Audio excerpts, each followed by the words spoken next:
हाय, मेरा नाम डॉक्टर निशा नागपाल है और आज हम बात करेंगे सबकी मोस्ट कॉमन प्रॉब्लम होती है येलो दांत कि कैसे येलो दांतों को वाइट करा जाए।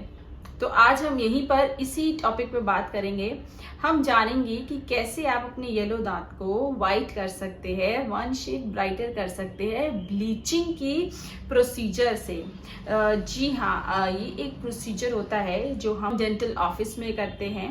किसी भी डेंटिस्ट के क्लिनिक में ये प्रोसीजर हो जाता है, मगर आप जाने इसको पहले कि कौन लोग करा सकते हैं, किन लोगों को ज़रूरत होती है और कौन नहीं करा सकते इस प्रोसीजर को। तो यहाँ पर जो है हम इसी के बारे में बात करेंगे, तो आप वीडियो को एंड तक ज़रूर देखिएगा। आधी वीडियो देख के मत छोड़ दीजिएगा, क्योंकि आधी इंफॉर्मेशन जो होती है वो कई बार गलत हो जाती है। तो वीडियो को एंड तक ज़रूर हम जानेंगे कि ये ब्लीचिंग का प्रोसीजर होता है वो कैसे होता है, कितनी देर लगती है इसको करने में। तो वीडियो स्टार्ट करने से पहले अगर आप नए हैं या फिर आप मेरी वीडियोस देखते हैं या मेरी वीडियोस अच्छी लगती हैं तो आप सब्सक्राइब करिए, अपनी फैमिली और फ्रेंड्स के साथ भी शेयर करिए ताकि कि वो भी हमारे चैनल के साथ जुड़ जाएं। और लाइक, शेयर और कमेंट करना मत भूलिएगा। कोई भी आपको क्वेरी है वो आप कमेंट में पूछ सकते हैं। तो चलिए स्टार्ट करते हैं। तो सबसे पहले हम जान लेते हैं कि येलो टीथ जो होते हैं उसके कारण क्या होते हैं। क्योंकि अगर हमें कॉज पता होएगा कि हमारे जो दांत है वो क्यों पीले होते जा रहे हैं, तो अगर हम उस कॉज को समझ लेंगे और उसको इरेडिकेट कर देंगे ना, तो आधा ट्रीटमेंट तो हमारा यही हो जाएगा। अगर हम कॉजेज नहीं समझ पाएंगे, कॉज नहीं सुनेंगे, तो क्या होगा कि हम तो अपना ये ट्रीटमेंट करा लेंगे, तो अगर दांत वापस से पीले हो जाएंगे तो फिर हमें पता ही नहीं कि होगा कि हमारा कारण क्या है। इसलिए पहले कारण को जान लेते हैं। तो चलिए हम कारण के बारे में बात करते हैं। देखिए, जो हमारे स्टेन्स होते हैं, हमारे दांत जो पीले हो जाते हैं, वो दो तरीके के स्टेन्स से होते हैं। एक होता है एक्सट्रिंसिक और दूसरा होता है इंट्रिंसिक स्टेन्स। एक्सट्रिंसिक मतलब जो बाहर से हमारे दांतों पे चिपका हुआ है, इंट्रिंसिक जो हमारे दांत के अंदर से ही हमारे दांतों को डिस्कलर कर रहा है। तो अक्सर आप अपने दांतों की, अपने मुंह की ओरल हाइजीन अच्छी तरह मेंटेन नहीं करते हैं, दांतों की सफाई, ब्रशिंग, फ्लॉसिंग, माउथ वॉश का इस्तेमाल नहीं करते हैं, ढंग से क्लीनिंग नहीं करते हैं, तो यहाँ पर स्टेन्स पड़ना, दांतों का पीलापन होना शुरू हो जाता है। दूसरा, अगर आप स्मोकिंग करते हैं और अल्कोहल पीते हैं या फिर टबैको च्यूइंग, तंबाकू खाते हैं एक्सेस में, तो इसमें भी हमारे जो दांत है वो पीलेपन में आना शुरू हो जाते हैं।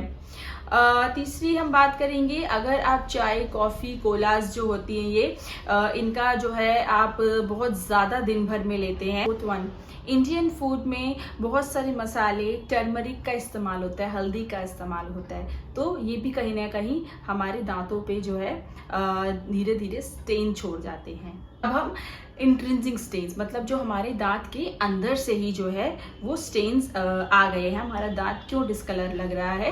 पहला, क्यों अगर आपने कोई ऐसी फिलिंग कराई है, जैसे आप फोटो में देखिए इस तरह की कोई फिलिंग कराई है, इसके कारण हो सकता है। दूसरा, अगर आपके दांतों में बहुत सारी डेंटल केरीज लगी हुई है, डेंटल केरीज में जो बैक्टीरियल ग्रोथ हो जाती है वो हमारे दांतों को पीलापन ला देती है।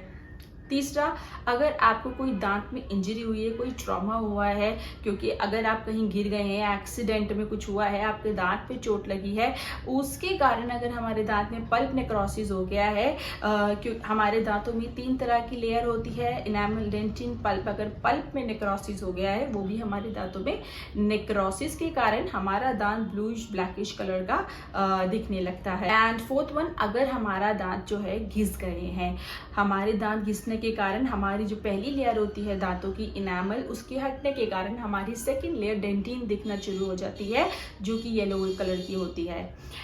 तो इसलिए हमारे दांत इसमें भी पीले अपीयर होते हैं। And the last one is fluorosis.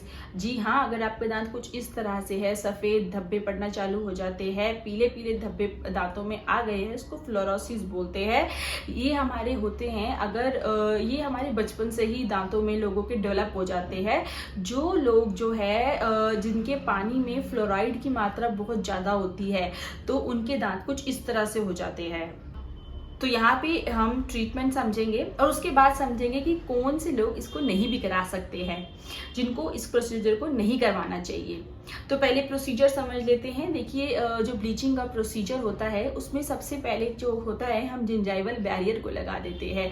जो हमारे पिंक कलर के मसूड़े अंदर जो दिखते हैं उनको जिंजाइवा बोलते हैं, उनके ऊपर एक बैरियर लगा लेते हैं, जिससे कि जब हम दांतों पे ब्लीचिंग करें तो हमारे जिंजाइवा को इरिटेशन ना हो, बर्निंग सेंसेशन नहीं हो, इसलिए वहां पे हम बैरियर लगा देते हैं। उसको लगाने के बाद फिर हम ब्लीचिंग पेस्ट या ब्लीचिंग पाउडर का इस्तेमाल करते हैं, वो हम दांतों पे लगा देते हैं और उसके बाद वॉश ऑफ कर देते हैं। तो ऐसे ये स्टेप बाय स्टेप चलता है। यहाँ पे मैंने आपको शॉर्ट में बताया है, तो आप मान के चलिए 1-2 घंटे का प्रोसीजर होगा ये आपका, जिससे कि हमारे दांत 1 शेड ब्राइटर हो जाते हैं। बट अब ये भी जान लीजिए साथ साथ ये एक टेम्परेरी इलाज है। ये हमारा 4 से 6 महीने तक मैक्सिमम चलता है। इसमें हमें कई रिस्ट्रिक्शंस भी होते हैं कि हमको स्मोकिंग नहीं करनी, तंबाकू नहीं खाना, अगर आप खाते हो चाय, कॉफ़ी, कोला, इस पर रिस्ट्रिक्शंस होती है, तो जाके ये 6 महीने तक हमारा चलता है। तो ये जनरली मैं भी आपको बता दूं कि जो लोग हैं वो एस्थेटिक पर्पस के लिए ज़्यादा कराते हैं, जो है पीले दांत अच्छे नहीं लग रहे, तो उस केस में जनरली ये लोग करा लेते हैं। ये कोई परमानेंट इलाज नहीं है, ये एक टेम्परेरी इलाज है। हम जान लेते हैं कि कौन से लोग इसको नहीं करा सकते हैं। देखिए, जिनके दांत घिस चुके हैं, जिसको मैंने आपको पहले बताया डेंटिन की लेयर एक्सपोज हो चुकी है, वो लोग इसको नहीं करा सकते हैं। प्रेग्नेंट वुमेन्स नहीं करा सकती हैं। जिनके दांतों में पायरिया की कंडीशन है वो लोग नहीं करा सकते हैं इसको। दांतों में सेंसिटिविटी की दिक्कत है, ठंडा गर्म लगने की दिक्कत है, वो लोग नहीं करा सकते। 16 ईयर्स से नीचे के लोग भी नहीं करा सकते हैं। तो यहाँ पे हमने बात कर ली आज ब्लीचिंग के प्रोसीजर के बारे में। हम नेक्स्ट वीडियो में मिलते हैं, तब तक के लिए thank you so much for watching and do subscribe my channel.